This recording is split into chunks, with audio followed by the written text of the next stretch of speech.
గురు బ్రహ్మ గురు విష్ణు గురు దేవో మహేశ్వర అంటాం. అలాంటి టీచర్లని లిక్కర్ షాపులకి సేల్స్ కి పెట్టాడు. అతను సేల్స్ పర్సన్ గా పెట్టాడు. అలాంటి వ్యక్తి టీచర్ని గౌరవించిన వ్యక్తి ఎందుకు గౌరవించలేడు? అతను 10th క్లాస్లోనే శివశివాని స్కూల్లో 10th క్లాస్ పేపర్ లీక్ చేస్తున్న మహానుభావుడు ఈ ముఖ్యమంత్రి.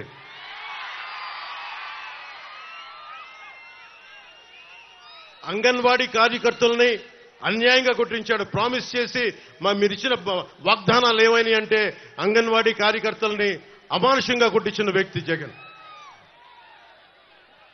అలాగే మొన్న చాలా మంది పోలీస్ ఉద్యోగులు నా దగ్గరకు వచ్చి ఒకటే విన్నపం ఇచ్చారు. మాకు సరెండర్ లీవ్స్ కానీ టీఏలు కానీ డిఏలు కానీ ఏ విధంగా మాకు రావాల్సిన వేజెస్ ఏవి మాకు రావట్లేదు, ఏ విధంగా మాకు రావట్లేదు. 70,000 కుటుంబాలు మేము నలిగిపోతా ఉన్నాం. ఇలాంటి ప్రభుత్వం ఉంది, కనీసం మా సమస్యలు తెలియజేయండి అంటే పోలీసు ఉద్యోగులందరికీ చెప్తా ఉన్నాను. నేను పోలీసు వ్యవస్థను గౌరవించేవాడిని, పోలీసు వ్యవస్థను వాడుకునే వ్యక్తిని కాదు. సో మీకు మేము మాటిస్తున్నాం, మేము రాగానే కానిస్టేబుల్ రిక్రూట్మెంట్, పోలీస్ రిక్రూట్మెంట్తో పాటు మీకు అందరు ప్రభుత్వ ఉద్యోగులకి కూటమి ప్రభుత్వం రాగానే 1 నుంచి 5 తారీఖు లోపు మీ ఉద్యోగాలు కానీ మీ టీఏలు కానీ మీ డిఏలు కానీ మీ ఖాతాల్లో పడిపోయేలాగా మేము బలంగా మీకు భరోసా ఇస్తున్నాం. ముఖ్యంగా రైతాంగానికి, కొలిపర్ల మండలంలో రైతాంగానికి కానీ ఆంధ్రప్రదేశ్లో ఉన్న రైతాంగానికి కానీ మనం చాలా రిపేర్లు చేయాలి. చిన్న చిన్న చెక్ డ్యాంలు అవసరం, పంట కాలువలు పొడికలు తీయడం, లేదంటే చాలా తొందరగా పూర్తి చేయాల్సిన, తక్కువ డబ్బు వెచ్చించి కొన్ని పూర్తి చేయాల్సిన ఇరిగేషన్ ప్రాజెక్టులన్నీ కూడా వెంటనే పూర్తి చేయడానికి పూర్తి ఫోకస్ పెడతాం. రైతాంగానికి రైతు భరోసా కేంద్రాల్లో తప్పుడు రైతు భరోసా కేంద్రాలు కాకుండా నిజంగా పనిచేసే ఎమ్మెల్యేలు ఎలా ఉంటారో మన తెనాల నుంచే మొదలు పెడతాం. నాదెండ్ల మనోహర్ గారి నాయకత్వంలోనే మొదలు పెడతాం. అన్ని కులాలకి నేను ఏ రోజు కూడా ఇక్కడున్న ఆడపడుచులకి, అక్క చెల్లెళ్ళకి, పెద్దలకి, ఇక్కడున్న యువతకి చెప్తున్నాను, ఒక్క కులాన్ని నమ్ముకొని నేను రాజకీయాలు చేయట్లా, ఒక మతాన్ని నమ్ముకొని నేను రాజకీయం చేయట్లా, ఒక ప్రాంతాన్ని నమ్ముకొని నేను రాజకీయం చేయట్లా.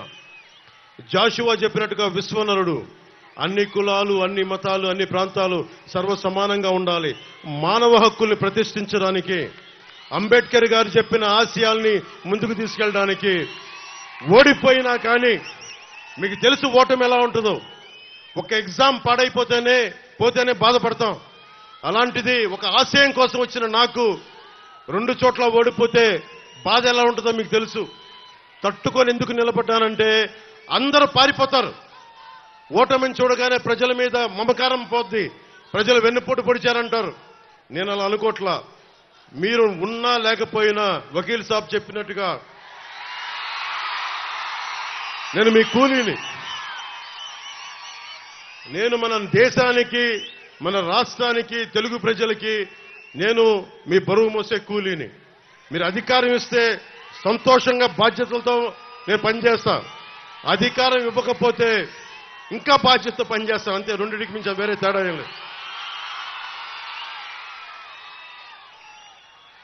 ముఖ్యంగా తెనాల్లో మనకి బంగారానికి పొద్దుటూరు తర్వాత బంగారం వ్యాపారం ఇక్కడ చాలా 2వ స్థానంలో ఉంటుంది రాష్ట్రంలోనే.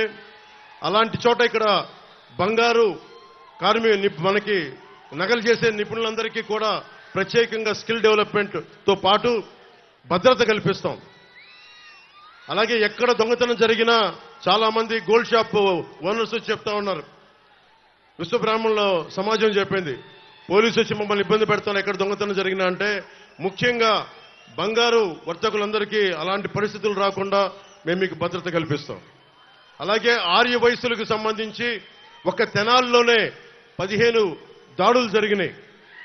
వయసు సమాజానికి నేను తెనాలి సభ నుంచి చెప్తున్నాను, రాష్ట్రం అంతా మీరు వ్యాపారం చేసుకోవడానికి మేము మీకు అండగా ఉంటాం. మీ మీద ఎవరు దాడులు చేసినా సరే వాళ్ళకి ఒక బలమైన ఎస్సీ ఎస్టీ అట్రాసిటీ ఎలాంటి కేసులు బనాయిస్తామో ముఖ్యంగా వ్యాపార వర్గాలకి అంత బలమైన భద్రత కల్పిస్తాం.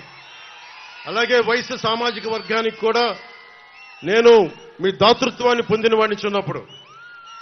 రమేష్ గారు అని చెప్పి నెల్లూరులో నేను చదువుకున్నప్పుడు 8th class Bhavani book centre అనే పుస్తకం నడిపేవాడు.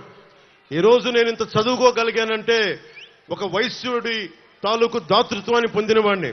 ఆయన ఉచితంగా నాకు పుస్తకాలు ఇచ్చేవాడు, అప్పిచ్చేవాడు పుస్తకాలు కొనుక్కోమని. తర్వాత అప్పు తీర్చేవాడిని. మా అన్నయ్య చిరంజీవి గారు ఎప్పుడన్నా పాకెట్ పని ఇస్తే, మా వదిన ఎప్పుడన్నా పాకెట్ పని ఇస్తే ఆ డబ్బుతో పుస్తకాలు కొనుక్కునేవాడిని. అప్పుడు దాకా ఒక రమేష్ నా ఫ్రెండ్ సీనియర్ ఆయన కూర్చొని అప్పిచ్చేవాడు. అలాగే నేను వైశ్యుల చదువుకున్నానంటే, ఇంగ్లీష్ మాట్లాడగలుగుతున్నానంటే నిజంగా నా ఫ్రెండ్ రమేష్ వైశ్యుల దాతృత్వానికి నేను రుణగ్రస్తుండే. జగన్ చూడండి, ఈ రోజున మనకి ఆస్తులు, మనకి ఫామ్, మనకి రైతుల పట్టా పుస్తకాల మీద కూడా మనకి చక్కని చెదరని చిరునవ్వుతోటి వైసీపీ నాయకుడి జగన్ ముఖం కనిపిస్తూ ఉంటుంది. పొలాల్లో వేసే రాళ్లలో కూడా జగన్ ముఖ చిత్రం చక్కగా రాళ్ల మీద కూడా. మనం గుర్తుపెట్టుకోవాల్సింది పొట్టి శ్రీరాములు గారిని, అమరజీవి పొట్టి శ్రీరాములు గారిని. మనకి మీరు ఊహించుకోండి, జగన్కి అధికారం ఎంత తలకెక్కిపోయిందంటే ఆంధ్రప్రదేశ్ తన గుత్తాధిపత్యం అనుకుంటున్నాడు, మనందరం తన బానిసలు అనుకుంటా ఉన్నాడు. జగన్ కింద పడే రోజు ఎక్కువ రోజు లేదు, లెక్క పెట్టుకో, నీకు మండలం కంటే తక్కువ రోజులు ఉన్నాయి. నీకు హోస్ని ముబారక్ అనే వ్యక్తి ఈజిప్ట్ లో 3 దశాబ్దాలు పరిపాలించాడు. పరిపాలిస్తే ఒక టైలర్ ఎదురొచ్చి విసిగిపోయి రోడ్డు మీదకి వస్తే ఇట్లా జనమంతా ఈజిప్ట్ లోకి వచ్చి మొత్తం బయటికి లాగారు. మీకు రాజులు కదా, నాయకులు కదా అని చెప్పి అహంకారం తలకెక్కితే మన శ్రీలంకలో కూడా శ్రీలంక ప్రెసిడెంట్ ఇళ్లలోకి వెళ్లి స్విమ్మింగ్ పూల్లో ఈతలు కొట్టారు ప్రజలందరూ. జగన్ మీ తాడేపల్లి ప్యాలెస్ లో కూడా అలాగే ఇళ్లలోకి వచ్చి కూర్చుంటారు. ఇంకిలాంటి దోపిడీ దౌర్జన్యాలు చేస్తే